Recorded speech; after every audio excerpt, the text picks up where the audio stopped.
So, if you hear the term heavy metal and think it's all just one loud, fast type of music, you're really only hearing a tiny piece of a huge, complicated story. That's so true. Today we're going to climb this massive family tree because heavy metal didn't just get loud. It sort of fractured and evolved into dozens of completely distinct styles. Each with its own rule book, right? Exactly. I mean, what started as this powerful bluesy rock in the late 60s is now a whole musical universe. To an outsider, it might all sound like chaos. Yeah.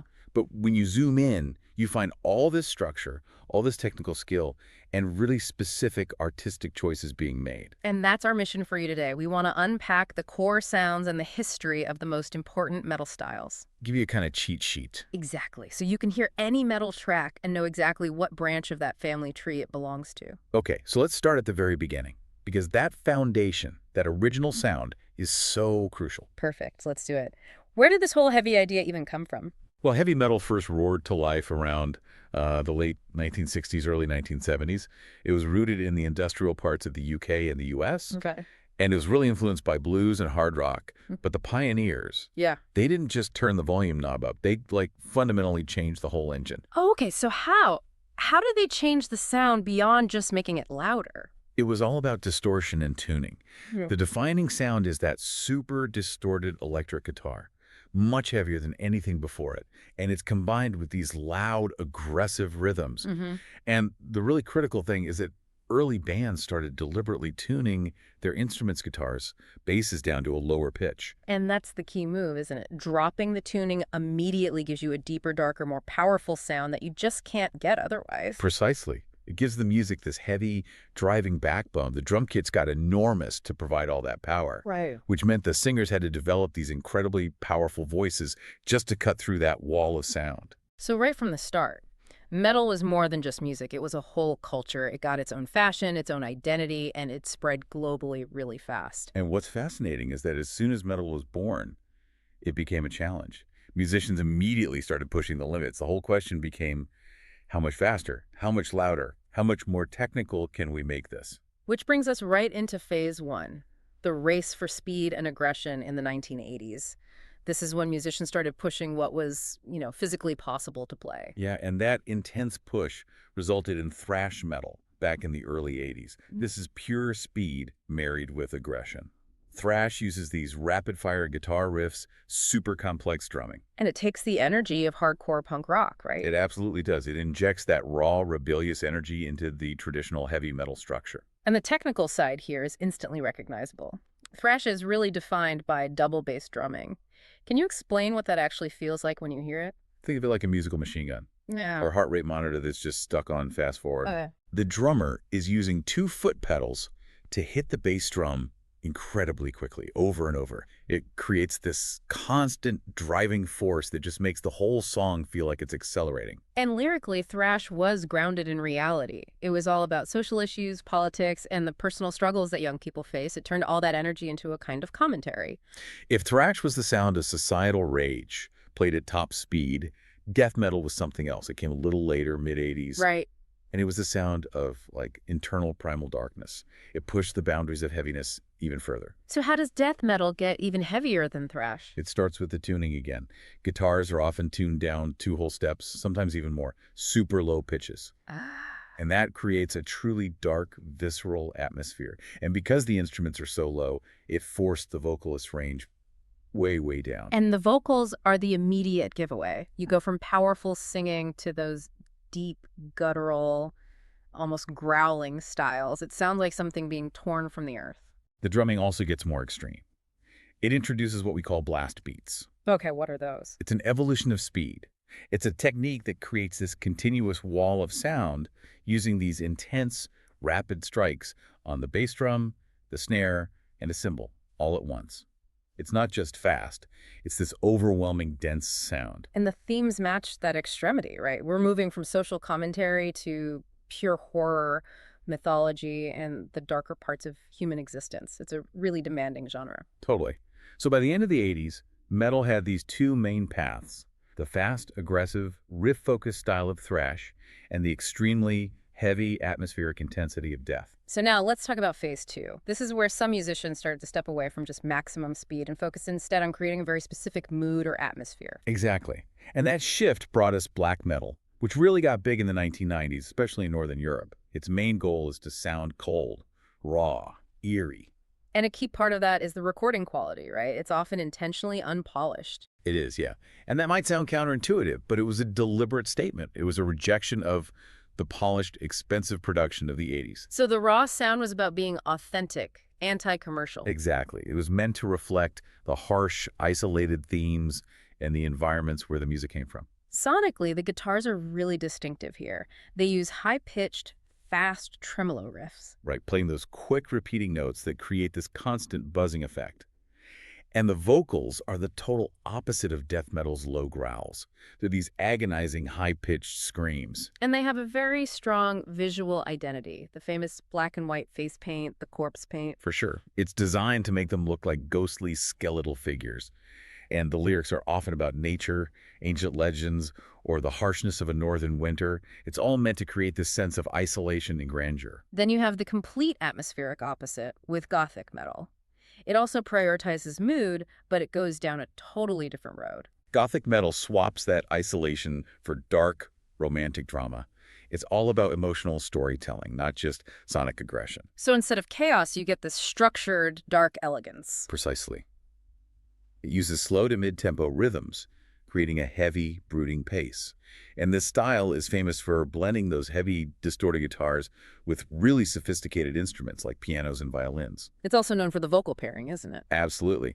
Gothic metal often has what they call a Beauty and the Beast dynamic. It mixes harsh male growls with these clear, often operatic female vocals. In the themes. Sadness, mystery, tragic love, and finding beauty in dark places. It really asks for patience from the listener. It lets the mood totally settle in. Okay, let's turn the lights back on and shift gears completely for phase three. Because not all metal is dark. We're moving towards clarity, epic stories, and huge soundscapes with power and symphonic metal. Right. Power metal takes the speed we talked about with Thrash, but it flips the emotion 180 degrees. It's super fast, but it feels positive, heroic, just incredibly epic. And the focus is on clean, understandable singing and these massive, soaring guitar solos. Exactly.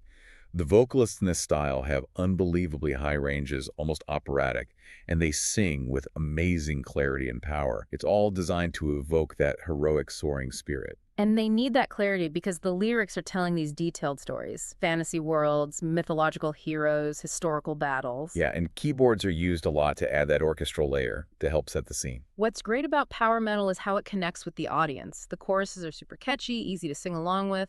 It creates this feeling of a shared epic celebration. And if power metal uses a keyboard to hint at a big sound, symphonic metal just brings in the entire orchestra. How does that even work? Blending the raw power of metal with the precise arrangement of classical music seems so complex. Symphonic metal is the ultimate blend. It takes those heavy, distorted riffs and just layers them with the grand, full sounds of a classical orchestra or a choir. And that dramatic contrast, heavy percussion against elegant strings, it creates this instantly cinematic, almost movie soundtrack feel. And the musicians often have serious training, right? They do. A lot of bands in this genre have female vocalists who are specifically trained in classical or operatic styles to match the grandeur of the music. The themes are all about romantic poetry, sweeping historical sagas, mythology, literature. It's huge. That transition leads us perfectly to phase four. This is where we see the intellectual range of metal. We're moving to two styles, progressive and doom, that require either dizzying complexity or extreme patience. Progressive metal is where technical skill becomes the main event. It combines the sheer power of metal with the complex, twisting structures of progressive rock. Which means we're talking about really long songs, 10 minutes or more, with musicians who are just absolute wizards on their instruments. But the key isn't just the length, it's the rhythm. That's right. Progressive metal loves to challenge you with unusual time signatures. So most pop music is in 44 time. You count 1, 2, 3, 4. Progressive metal might suddenly switch to 78. So you're counting 1, 2, 3, 4, 5, 6, 7. It constantly switches, and it throws you off balance. It demands that you pay close attention. So they're basically treating music like a high-level puzzle.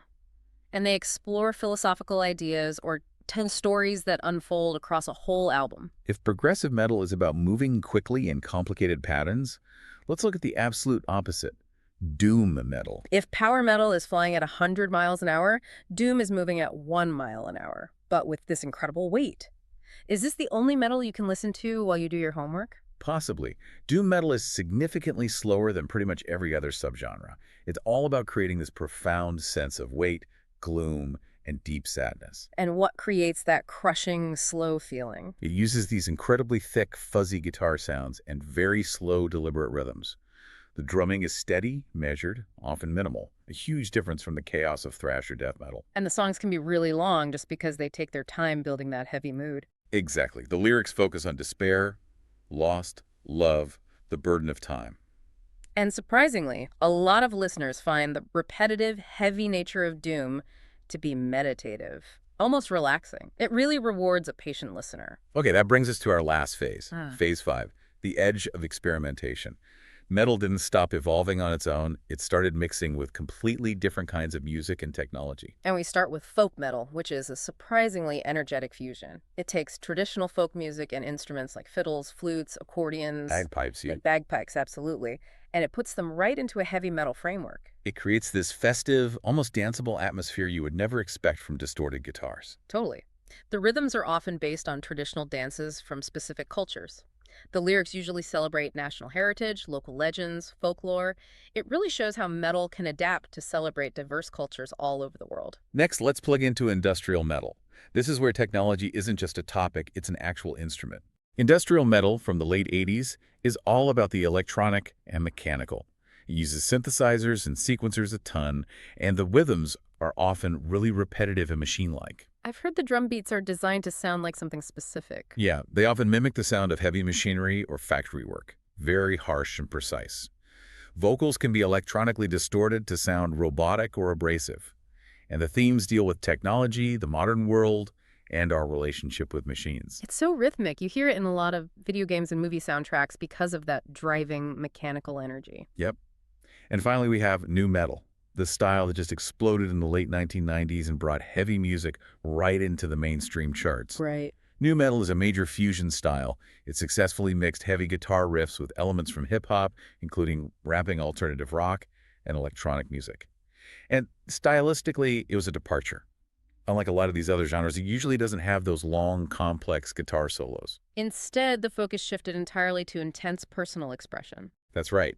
The vocalists use a mix of clean singing, full-on rapping, and aggressive shouting to express these really intense personal emotions about daily life and struggles. And their impact was massive. They introduced new fashion, like baggy clothes, into the metal community.